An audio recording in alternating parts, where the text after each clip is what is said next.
Avatar: The Last Airbender, the Netflix show, finally released today, and I watched the first episode this morning, and I have a lot I want to talk about. But the question on everybody's mind is it any good? Surely it has to be better than the live action movie. Well, I can confirm it's at least better than that. That's a pretty low bar to cross, but it's at least managed that. This will be spoiler free, and then I'll get into spoilers right at the end, so I'll give you a heads up if you've not watched the episode yet. But yeah, let's get into it. So first up, I do want to jump into the visuals. Now this is very visually impressive. The trailers all look pretty good for the most part, but the difference between trailers and the final product can be very different. Trailers are very curated pieces of content from the overall show, but now having seen an hour-long episode, I can say that I'm very impressed with the visuals, particularly with the bending. It's a lot better than the live action movie. Let's just put it that way. Fire bending and water bending, well, the very little amount we saw of water bending in the first episode was very impressive. It looked really good. The earth bending is something that's a wee bit more difficult to show. Again, going back to the live action, but I will say that it looked really good in this. I was pretty impressed. It was the one that I was probably the most worried about because it's really easy to make earth bending look tacky, but I do like how they've done it in this. There was a fight scene right at the start of the episode where it is an earthbender fighting against some firebenders, and it did lack a little bit of fluidity at some parts, but overall I think it looked really, really good.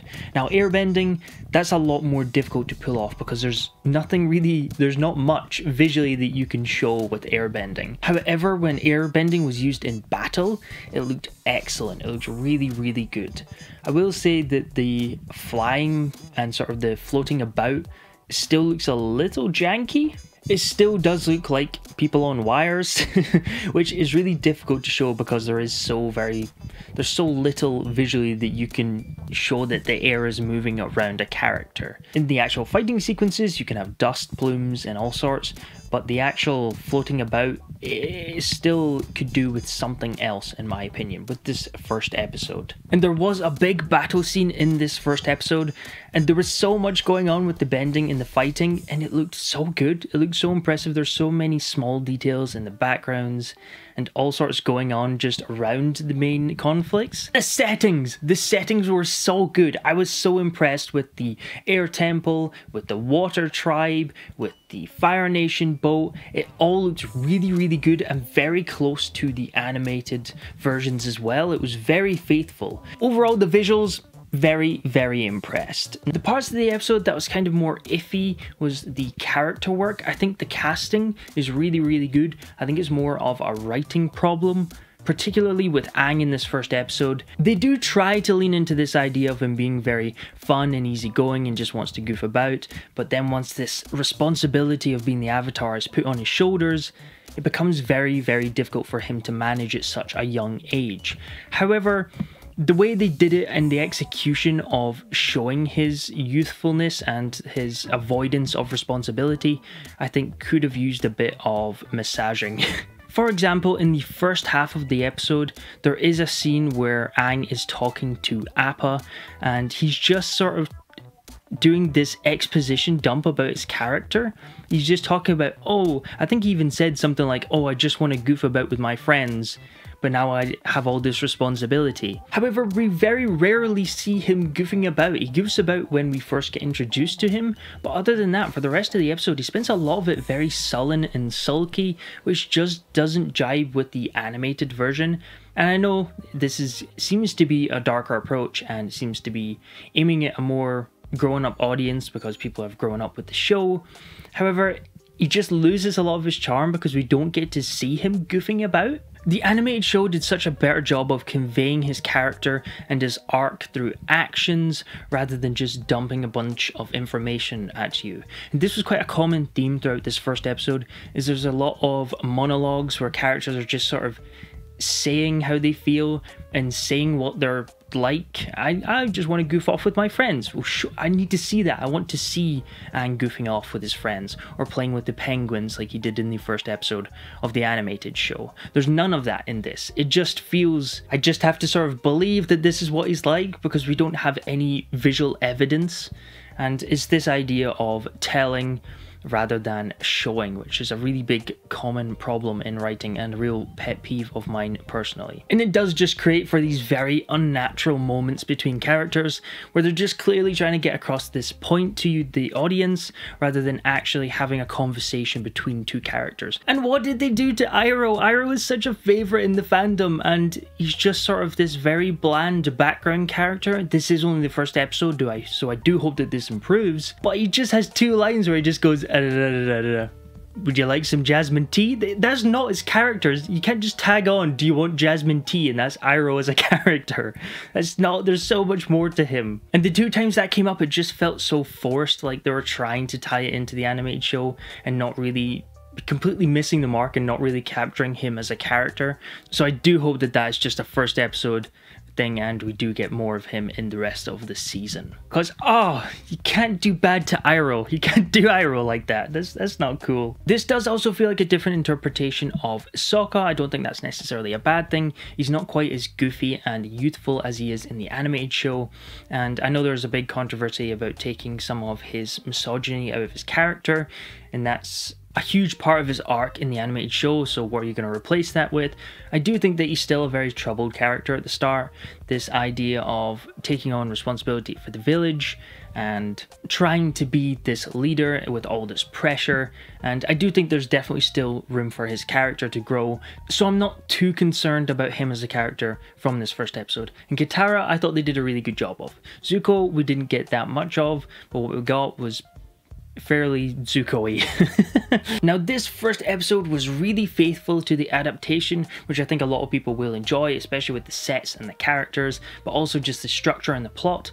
There were some differences in that we got a bit of Aang before he got frozen in the ice. That took up quite a big chunk of the first episode at the start, which was really interesting because we don't really get to see that much in the animated TV show apart from in some flashbacks. So to have a whole extended section as sort of an introduction was quite welcome. I quite enjoyed that as a way to get into the show. I think it was a really good way to build the stakes because you get to see the devastation that the Fire Nation can cause. Okay, now I'm going to jump into spoilers, so big spoiler warning. If you've not seen the first episode and you want to go on without any spoilers, go watch that and then come back. The longer I sit and stew on this, I do think the weakest point is Aang as a character. I do think they missed the mark in the way that this episode particularly is structured. And I think that's partly because we get a reveal and we get Aang's realization at the wrong point in the episode.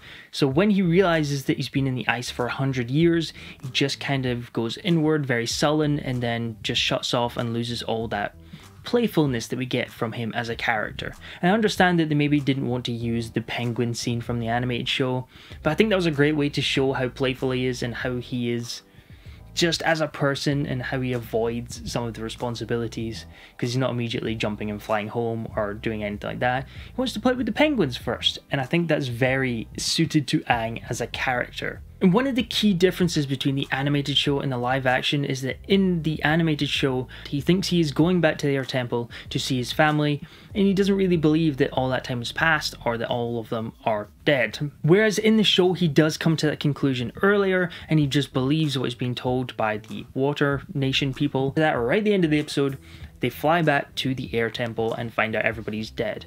And in the animated show, he comes to the realization, has this really big pivotal moment as a character where everything kind of reality hits, and then he turns into the Avatar, wrecks the temple, and then realizes what he has to do. Whereas in the live action, he's already come to that realization. So when he goes back, and then it's confirmed that everybody's dead, and he does the Avatar thing, and he decides that he wants to learn the other disciplines, it doesn't have the same punch to it as the animated show did, because he came to the realization at that moment, whereas there isn't really a pivotal turning point. It's just tagged on the end there because that's what needed to happen before he went off to go learn the other disciplines. It's such a minor change, but I think it makes a massive difference to the power of that scene, and it just didn't land with me in the live action. In Katara, I do think the work with her character was really good. We didn't get a ton of it, but I do think what we got with her was really good. But the fact that she could just lift this tiny bit of water for the first time ever, and then she's suddenly able to throw up a giant plume of water from the sea at quite a height to take out the fireball to save them, that felt like quite a leap in power. Feels a little unnatural and pretty quick to jump from that to that. And also the CGI at the end with Aang floating up going all blue is very clearly CG when it zooms in on his face. I do think that didn't look that great, which is a shame because the rest of the setting looked really good. It was just Aang didn't look real in that scene at all. Overall, I do think that this was a good pilot, but there were some pacing issues. The dialogue missed a lot of the time and felt a little all over the place. It was very exposition heavy with characters telling each other what they are like rather than us actually seeing them like that. Even with Sokka, we had Katara telling Sokka that you're clearly stressed with all this responsibility of running the village and your leadership. We can see that. We don't need that told to us. I do think the visuals were really good. I do think they've managed to capture the tone pretty well. It's slightly darker than the animated version, which I'm not overly surprised about because they're going for live action. It's slightly older audience now. It makes sense that they're going to try to age it up a little bit. I just hope that they aren't going to make it too gritty and dark, and they are going to keep some of that fun lightheartedness that we get from this show, because that's really one of the big draws to it for me personally. So let me know in the comments below, have you seen this first episode? What did you think? Or are you excited for the show, or are you dreading it? If there's interest, I could do more episodes. I know TV stuff doesn't necessarily perform that well, but I'm a huge fan of the show, so I just wanted to make this video and talk about it. But if there is interest, I can go over and start doing maybe a couple episodes, kind of breakdown and talking about it. So let me know if you want to see that in the comments below. And thank you very much for watching. Outro. And a huge thank you to my patrons who keep this channel alive. Over there is bonus videos, writing snippets of whatever I'm working on, and you also get to pick what books and then vote on what we read for the monthly book club. So thank you again, your support is huge. Also, yes, my mic thing broke, so I'm now holding the mic for the foreseeable future. I mean, how does that even happen?